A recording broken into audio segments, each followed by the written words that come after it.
your writing career, HorrorTree.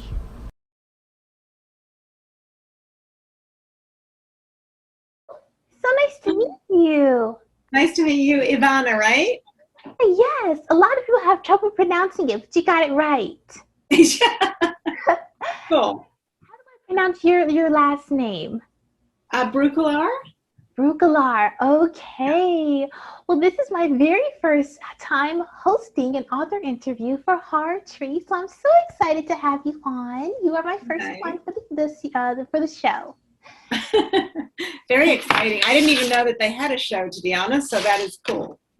Yes, so we're getting to do more videos. They did a lot of text format interviews on the website, a whole bunch. But now we're doing a lot of videos, and I'm going to be hosting some, so I'm really excited to be starting. Congratulations. That's awesome. And great to see HorrorTree going from, strength to strength. I remember when I used to get their newsletters like a long time ago, like years maybe, and I would use some of their resources for my students to pass on publishing opportunities or submission opportunities to them. So it's very cool. Yeah. Yes, I am an anthology editor, and I publish anthologies as well. And one of the ways I interacted with HorrorTree before I became part of their interview team was I was organizing an anthology called Edge, a killer thriller anthology, and they helped me get the word out. Well, it's so wonderful having you on as the author of The Bridge, and congratulations on the new release. Thanks. Just today, actually. Yeah. Today, oh, that's right.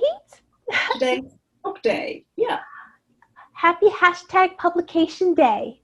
Thank you very much, Ivana. I appreciate it. It's a big day. And it's kind of weird because I'm in Australia, obviously, and so everything is, so I need to, I'm a bit behind, but I'm also a bit ahead, and so. Yes, you're talking to me from the future. I am. Sure. My sister lives in Japan. I think they're 14 hours ahead. So they're 1 hour behind you and 14 hours ahead of me. Right. So did you visit her there? I have not. They've been over there for almost 3 years, and I have not visited. I'm afraid to fly. And then COVID happened, and then I was like, we'll just Skype. Right. Just good choice. I mean, especially now, but definitely when things return to a normal that will allow you to visit, you should. Where in Japan are they? They are an hour above Tokyo. Okay. Well, and they got there just after all the tsunami. They got there they got there 3 years ago. I'm not sure when the last tsunami was. Right. Yeah, I can't remember. Like 5 years ago, I think maybe. But yeah, so. Oh, I see. They probably got there after that. Right, and they have 2 children, and they love to explore. They send us all kinds of goodies. They kind of get to see Japan through their eyes, which is so fun. Yeah, well, you need to see it through your eyes. So get out over there. That will make the experience even more vibrant. For sure. Alrighty. I have a few questions for us, and I'll start asking them.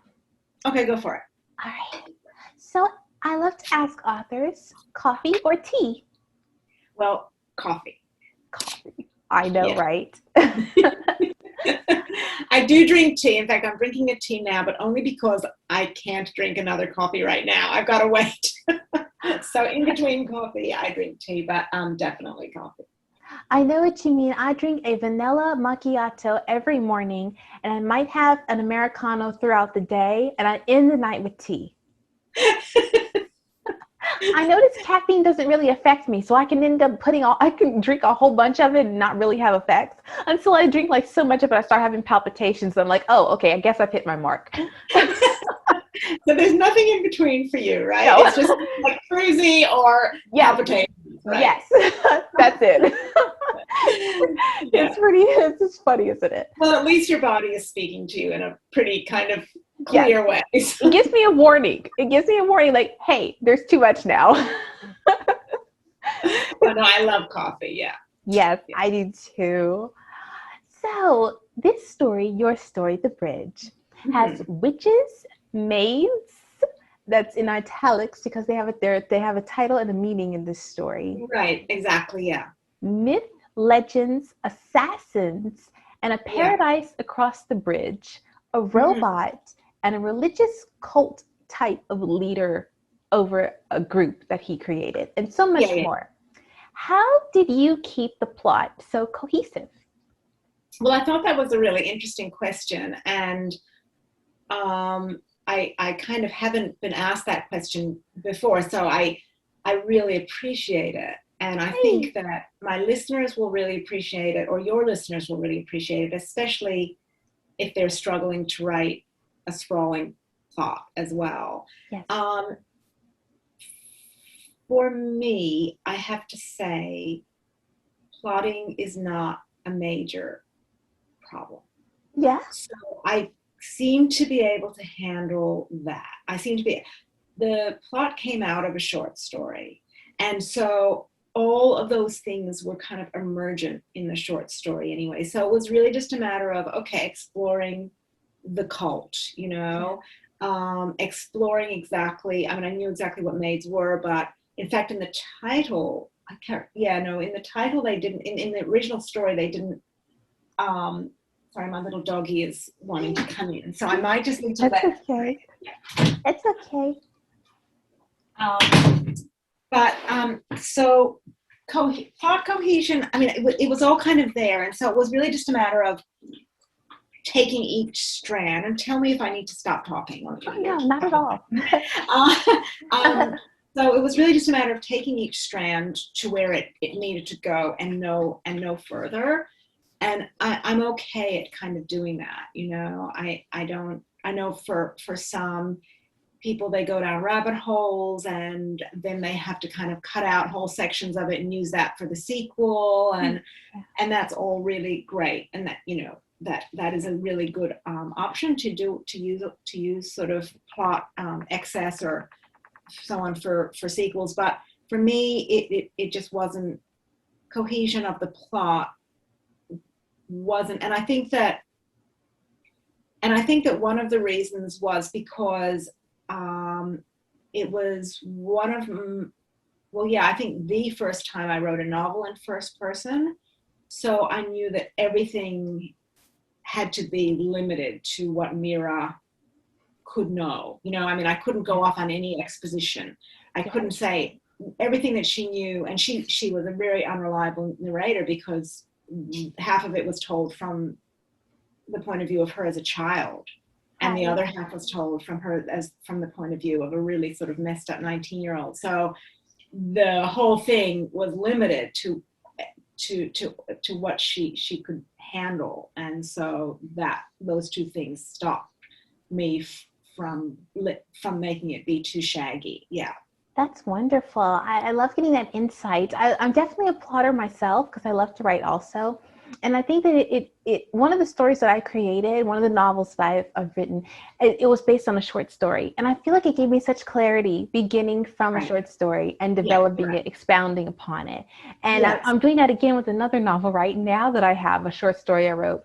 And I don't know, somehow having the foundations of it so clearly laid out and having everyone already established in such a way, it really helps. It really helps. It helps it flow. Yeah, it's interesting that you say that because this was also the first time that I wrote a novel from a short story, and I actually originally found it really so constraining that I nearly gave up multiple times because I had it as a short story. It was complete as a short story, and it's almost the opposite, I kind of was like, it's done. I don't really know how I can expand this without making it seem, I tried different things like changing the point of view to first person and all of that. But I did not find it as easy as you seem to expand from a short story. And I don't know whether I'll ever necessarily do that again. But the good thing about it plot-wise was that it was pretty much all there. I did have to add and expand things, but it was kind of all in the bubble already. I see. That is very cool. I'm very glad to hear the insight of how other authors formulate their stories and put them together.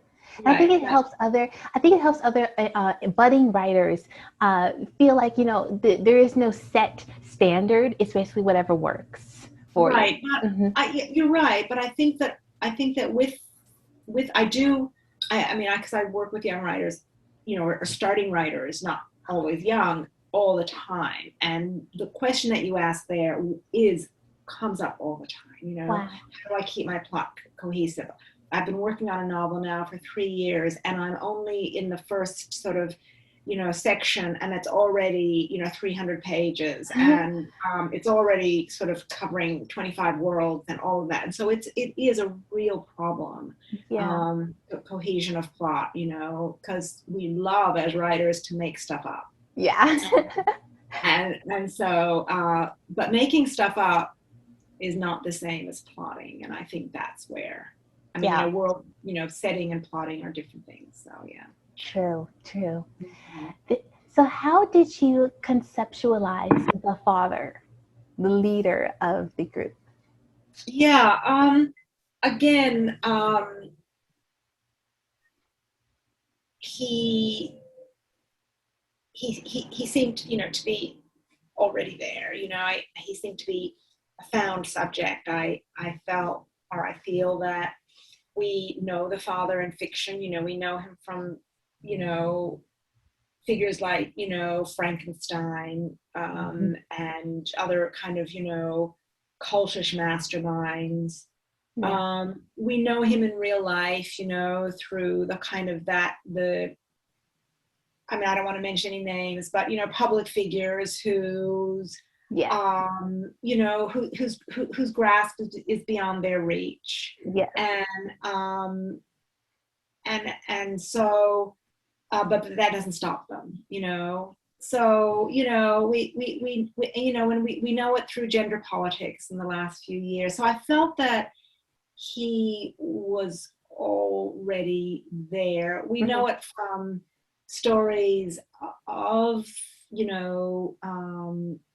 of kind of, cults as well, cult leaders, and how gender politics, especially if there's a male cult leader, kind of, play into that. Yeah. So, and we've seen it in films, with Deus Ex, sort of Ex Machina, I think, and Her, and other kind of, science fiction films that involve that kind of,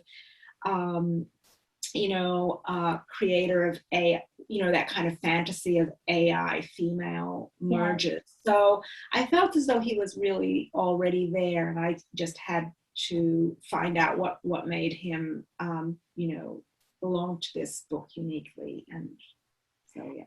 That is very interesting, and that helped you develop his psyche. That was the inspiration for psychology of this type of person.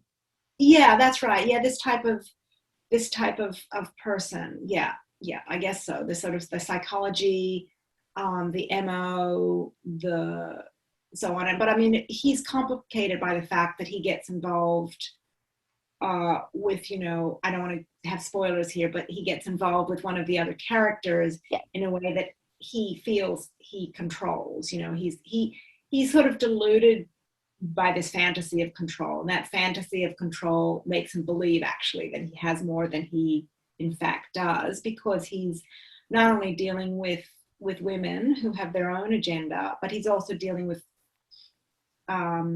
supernatural forces and worlds that he wants access to that are not this world.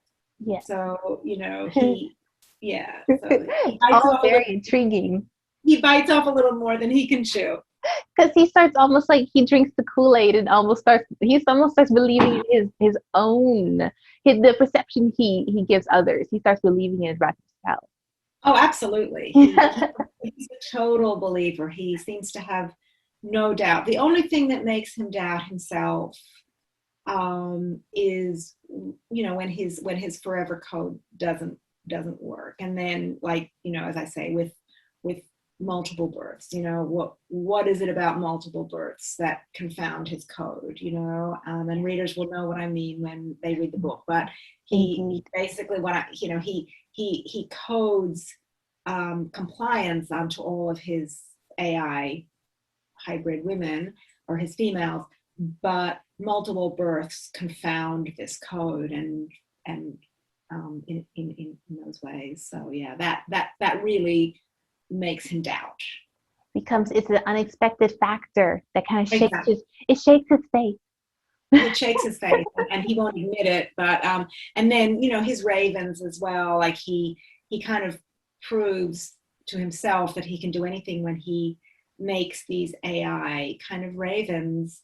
But then when he's got a real woman problem, and that confounds him. He doesn't want to admit it, but like even when the female raven Danny bites him, it like shakes his confidence in himself. Yes. Yeah. It's like, how could this happen to me? I'm me. I'm the boss. Excuse me. Yeah.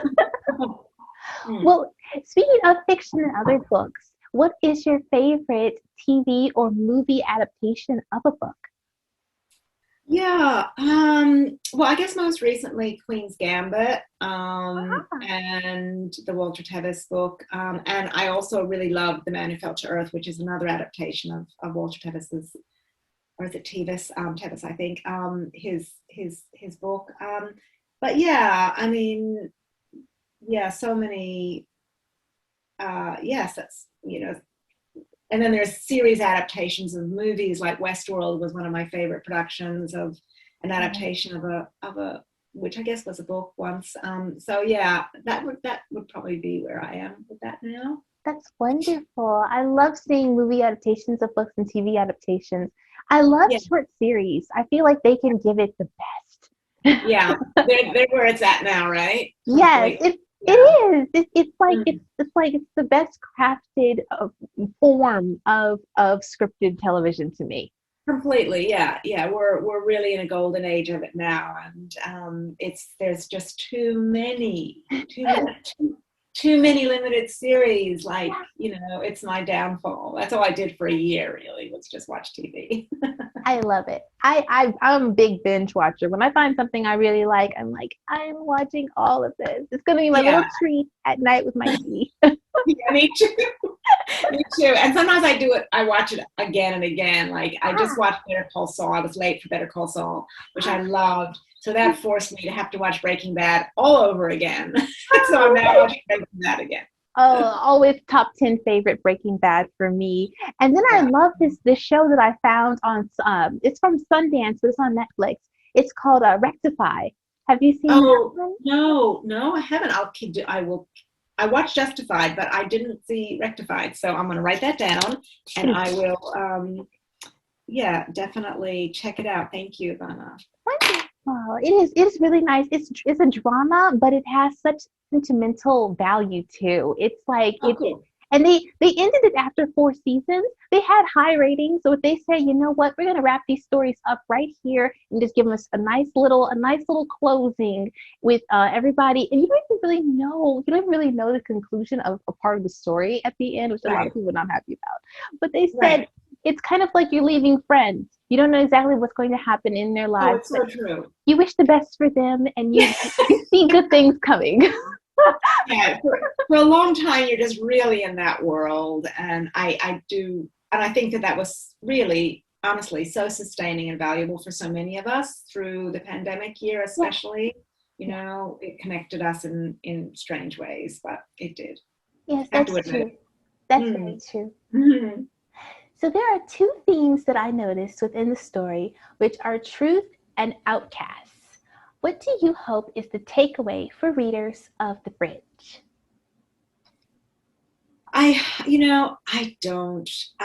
to say, I just don't. I mean, I never write it with that end in mind, I want, I guess I just want what we just spoke about, I want them while they're reading the book to be in the world, like a lot of artists. I hope my art makes the world a better place instead of a worse one. Yeah. I hope through reading not only my stuff, but reading and watching and listening, the world does become a better place, a more equitable place, a more tolerant place, a world where we, can confront history and move on, and not, and be wary of of making those mistakes, all of us as a people. So I guess definitely I try and do that with my work, but by the same token, I try and entertain as well, make people laugh or make them cry and so on. So in terms of those two things, I think you're right. I think it is about outcasts, the bridge, for sure. It is about confronting the truth, which is definitely unfinished business for a lot of the characters. But that's more, that's more something I like, a journey that readers can go on and relate to, Yes. But in terms of taking stuff away, just, I guess, that, change is possible. I love that. That's lovely. So there, in the beginning of the story, it starts with an impactful bang. Just the writing itself captures not only attention, but even it captures the readers, and it already clues you into the plot line, even though you're like you don't know what's coming exactly yet, and you're anticipating all of the plot twists and everything in the book. But on the first page, you're already drawn in with this sentence that is in the book. When I finally came to live in the hills, carrying my own dead twin in my arms, Tiff was already gone, leaving behind nothing but bad blood and a trunk filled with old clothes from across the ages. I love that. What advice would you give to amateur writers or budding writers about crafting a story that hooks? Well, I guess the same. I think that it's different in a story than in a novel, for a start. I think, and I've talked to my friend Angela Slater about this, and she did sort of give me some advice, which I'm speaking about in other interviews, which is that first line, particularly in a novel, has to be that kind of, guys, I'm telling you a story, so just shut up and listen. Yeah. This is going to take a while, but you have to give them some reason to shut up and just listen. And so don't mess around. Just hit them with that. As Angela sort of calls it, that sing goddess, sing. I'm going to be singing now of this ageless story that will hopefully, change you forever. So, or change something. And so you do need to kind of like start, particularly a novel, because a novel's a long haul, so you want to make sure that you get them in riding shotgun right away. Everything else can wait. That's really the takeaway. Everything else can wait. All the information, all the description, this is kind of this world, but it's not that world. Even just, for example, I'm talking to a student at the moment about her opening sentence, and she has a little bracket where she explains, she starts with a ceremony, and there's a little kind of, comma clause where she explains what the ceremony is about, like just a few words. And I'm like, you know what, that can wait. Let's just bring people into the ceremony, all the dancing in the flames and the songs, and then what the ceremony is about, even just those 10 words in that comma clause, just cut it out, and it can go in page 3, So that would be my advice, is let's just get the humanity of it right there, right now, and the mystery of it, Okay, this character is carrying the dead twin. I have no idea why, but I'm intrigued by A, twin, B, dead, C, carrying. Okay, right. Those are 3 things that I want to know about. What the what of a twin, what the what of the fact that the twin is dead, and what the what is this girl carrying her for. So that kind of, those are you want the what in there otherwise there's no real reason to keep reading. That's true. That's fantastic. That is so true. I love all of that. Everything else can wait if you've got the what, because people are reading to find out, So on page 3, when you say, okay, well, this is what this is the description here, or this is what the ceremony is all about. Okay, great. They're already there, and they're going to be very receptive to it at that point. Is my feeling. That's really great advice. I love that. Okay, this is going to be our second to last question. Okay. Do you have stories on the back burner that are just waiting to be written? And if you can share, what can we anticipate from you in the future? Cool. Thank you. I have a couple of stories that are on the back burner. I have a kind of a pandemic story that I actually started, or a plague story that I sort of started before the plague. I think I started it in 2018.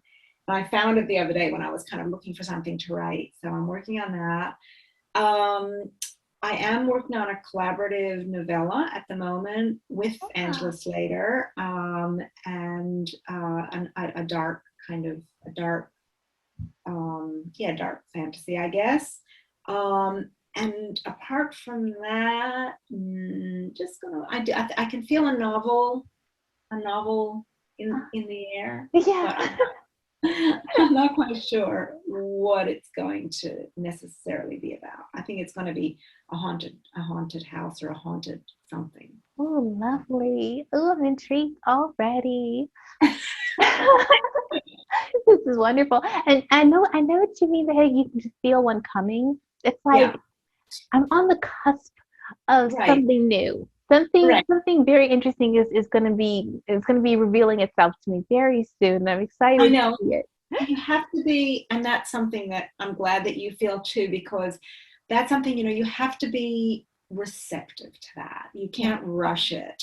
There are those times, particularly, when you've just finished a big project, when you feel out of brain and you kind of despair a bit. You sort of feel like, I'm empty. And then if you give it a little bit of time and you go and do other stuff and, engage with the world again, or disappear from the world, or whatever your jam is, then you kind of, it comes, it comes because it's sort of, you need it to. So you have to be patient, and then sit down and have a few false starts. Is that what you would experience? I would start making music playlists just to get the vibes together. Right. And I would start listening to the music playlists and just kind of marinate in them. Just let it happen on its own, but kind of encourage it, but just let it happen on its own. No rushing. Because I feel like if I rush it, I'll ruin it. Exactly, yeah, and it's just, you waste your time. I marinate in music as well. I get a lot of inspiration from music. Me too. I have playlists for every story, and I have a lot of stories. My YouTube is very full. Yeah, me too. I have playlists for all my novels, and then I generally have a couple of just regular kind of soundtracks and things I listen to. I've got like a choice, because there are some great soundtracks out there, and I really like listening to soundtracks when I write short stories, because they don't have words, or if they do, they're just sort of vague. So I don't get caught up in a short story with somebody else's lyrics. I can just listen to great soundtracks and just have the instrumental. So, yeah. I like that. For my short stories, I may have to try that. I have not tried that for short stories. I think I'm going to have to now. Well, yeah. I mean, everyone's different, but sometimes I find the words can be super, super inspiring for a short story. But generally the words can often, or the poetry in lyrics is something that brings me into a novel, into a bigger sort of thing. Yeah. But that is a big generalization. Yeah. That is so cool. This has been absolutely wonderful and informative to me, and so enjoyable. And I know that the viewers are going to love it too. And we want to thank you so much for joining us on this episode with HorrorTree. And this is my first one, so I especially thank you for that, because I'm so happy. And how can we find you on any social media? Everywhere, obviously. So on all of them. And JSBreukelaar, wherever you look. My sort of site, I guess, is thelivingsuitcase.com. And yeah, you can find me. In fact, I have to go and attend to things momentarily because I think today's the first day of a blog tour. So I'm got interviews and something, I don't know, stuff to do. So, but yeah, you can see me there. Congratulations. Thanks, Ivana, and congratulations on your first recorded interview with